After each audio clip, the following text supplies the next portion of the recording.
পরিবার পরিজনে রাইখা আইসি রে প্রবাসে।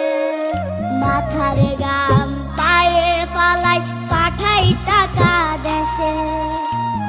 বোনের লাইগা কানের দুল, ভাইয়ের মোবাইল ফোন, কত কিছুর ধরেছে বায়না আত্মীয় স্বজন।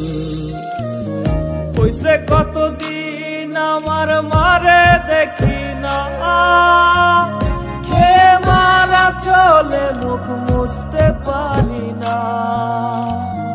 কষ্ট চাইপা মুস্কি হাইসা মায়ের কাছে কইছি, কাইন্দ না গো